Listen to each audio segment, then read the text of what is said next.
This is Senate Republican Leader Trey Stewart from Presque Isle. During the 2022 elections, we heard from Democrat leaders that they were content with abortion law in Maine the way it is. Then January rolled around, and we were surprised to learn that they were no longer content with abortion law in Maine. They wanted just a narrow expansion to address specific instances of tragic fetal disease and debilitation. Now we're in April, and once again, the goalposts have moved. The governor has finally released her much-anticipated proposal, and we have discovered that the changes aren't narrow at all, as we were led to believe. The governor's bill, LD 1619, is the most significant expansion of abortion I have witnessed in my lifetime. If this bill passes, abortion in Maine will be legal at any point prior to the birth of the baby, and the procedure can be provided by anyone. This change makes us even more liberal than New York and California, and rivals policies in communist nations like China and North Korea. Abortion in Maine is already available on demand anytime without a medical reason until a baby reaches viability, or about 24 weeks. And there are exemptions, broadly interpreted by Maine's Attorney General, that would allow abortions even later if the life or the health of the mother is at risk, or if there is a fatal fetal diagnosis. That's right.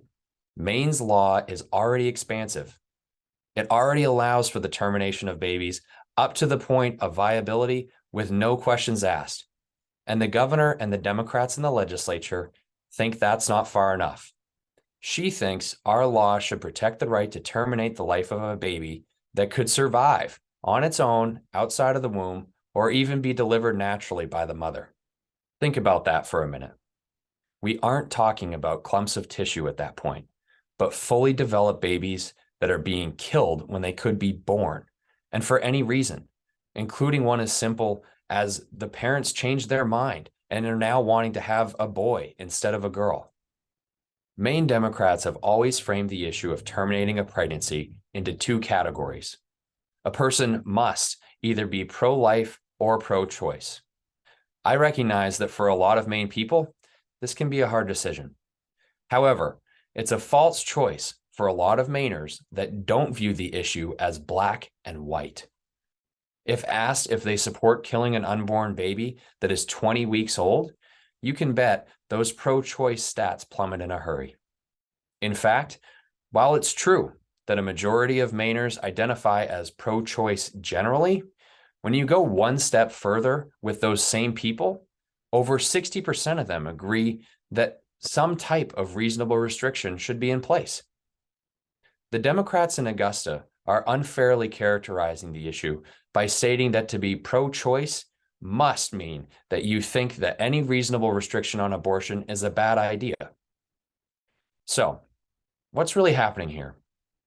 I'm down in Augusta 3 or 4 days a week this time of year, often surrounded by liberal nonprofits and activists who are paid big money to push their radical agendas in the name of women's health and reproductive rights. I have a problem with the entire premise. First, the definition of healthcare reads, quote, efforts made to maintain or restore physical, mental, or emotional well-being, especially by trained and licensed professionals, end quote. Terminating life due to sickness, disease, or any other reason is the opposite of healthcare. They aren't advocating for women's health. Second, Planned Parenthood isn't an impoverished nonprofit or charitable activist organization helping people in need. They're a big business, and their business is terminating the lives of the unborn. They understand how politics works, and they know that to win in the State House, they need to spend big money on lobbyists and campaign contributions. And they did just that in 2022, spending millions in Maine to elect pro-choice legislators and to essentially buy policies like LD 1619. I think we can all agree that we have a lot of real problems in Maine, ranging from our workforce and housing challenges to figuring out how to grow our economy and make Maine a more prosperous state. I ask you to think about which problem this bill addresses. The simple reality is that there isn't one, but the tab has come due for those who relied on Planned Parenthood's money to get elected to the state house. Regrettably, almost every Democrat legislator has already co-sponsored this bill, indicating it's on track to pass unless something changes. That something is you. You can make a difference here, and I want to encourage you to join me in fighting against this radical proposal. Join me in this fight to stop Maine from becoming the most extreme abortion state in the country. This has been Senate Republican Leader Trey Stewart.